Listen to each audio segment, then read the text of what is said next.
Meralco is only a maximum of 9.5%. That's correct, Mr. Chairman. Okay. Hindi po sila pwedeng mag-charge whether sa residential, commercial, or industrial more than 12%. Ay, more than 9.5%. More than 9.5. Pero That's pwede correct. silang mag-charge less than 9.5%. Actually, what we monitor, whatever is actually charged, is what is to be paid by Meralco. Okay. I mean, Okay. by the consumers, Okay. 9.5 or less. Ako po, ang sinabi ko nung last week, na while system losses in some aspects of it are legitimate, ang inisyo ko po last hearing is that pero yung own use of electricity is not a systems loss. And I would like to ask the ERC to please consider that. But let us set that aside in the meantime, because that is an issue that I raised the last time. Ngayon, sinabi niyo po na ang maximum that can be charged by Meralco as systems loss, yung may recoverable cap, ano po, is 9.5%. And that 9.5% must be charged uniformly to residential, commercial, at industrial. Totoo po yun? Yes, that's Okay, correct. now, meron po akong discovery. And this again will require a refund. Ang ginawa po ng Meralco, may discrimination sa residential and commercial customers. Ang tina-charge po nila sa residential and commercial, hindi yung maximum na 9.5, kung hindi ay 16.4%. And I will demonstrate this later on. Hindi 9.5, kung hindi 16.4% sa residential at commercial. At kung kwentahin natin to, this means that in charging residential and commercial consumers 16.4% instead of the maximum 9.5, there is an overcharge of Meralco of 30 centavos per kilowatt hour or 6 billion a year since 2004. 2004, 5, 6, 7, 8 times 5, that's 30 billion of overcharge. No? Ano po ang ginawa nila? How do we arrive at the 16.4? Kung titingnan nyo po yung metering information na pinapadala sa consumers, ganito po ang gawin natin. To prove that system loss charge divided by the generation charge is equal 16.4% insofar as the residential and commercial. Hindi double counting. They are just really applying it. Hindi uniform eh. Although, in fairness to Meralco, ang ginawa nila, they are charging only 7% to industrial users. But they are penalizing without basis in law.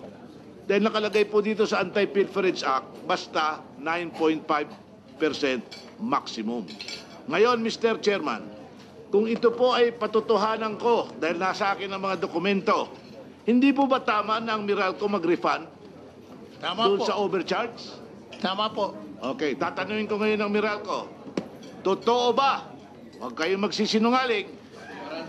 Dahil under oath kayo, kanina paligoy-ligoy yung first guys, pagkatapos ng 2.5 hours, inaamin na rin na binabayaran sila without delivery. O ngayon kayo, totoo ba na ang charge nyo sa systems loss na pinapasa sa consumer insofar as residential or commercial is different from industrial such that ang patong nyo, ang tong patch sa residential and commercial is 16.4% and not 9.5%, while industrial is 7%.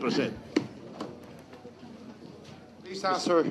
Mr. Chairman, Simple lang po yan. Huwag na kayong matagal na we'd paliwanag. like to explain the rationale behind that. No, there is no rationale. Number one, your chairman. The law, according Please, to the chairman, don't argue. Please don't yes, argue no, with but the, according to the chairman, it is a maximum of 9.5, and this Yes. is also my interpretation, uniformly Let applied us listen to the explanation of Meralco to be fair.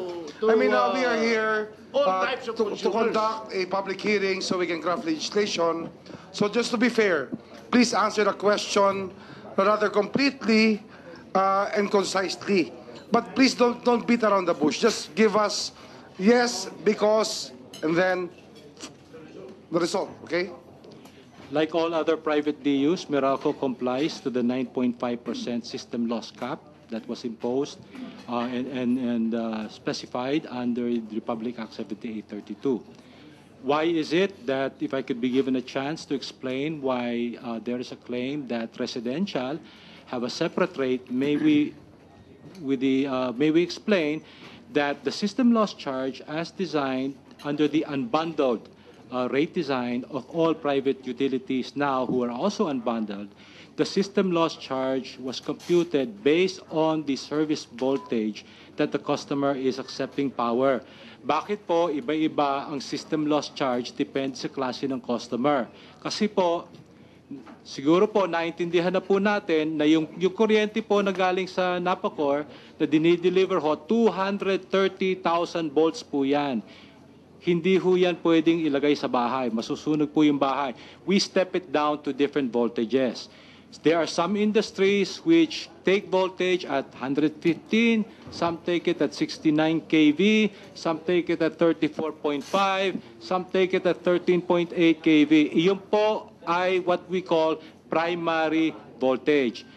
Dahil po doon, yung system loss po ng mga customers na ganoon, yung malalaki pong commercial at yung malalaki pong industrial, nung kinumpute po yung dapat na loss na dapat attributable down to their voltage, ay pumunta lang po doon sa level na tinukoy po. I would like to clarify na Inaamin mo na 16.4. Let me finish, Your Honor. The medium voltage at 34.5, the typical system loss charge is roughly, if you were to compute it, about 4%. That's at medium voltage. Pagdating po natin sa residential, ito po yung 220 volts na ini-step down po at napakalalayo po yung mga linyang tinayo. Siyempre, pag mas malayo po ang tinakbo ng kuryente at siyempre, lower ang voltage, doon po medyo tumataas talaga ang loss. I think, if I'm not mistaken, the system loss charge for residential is in the area of about 11%, no? Around 11%, Your Honor.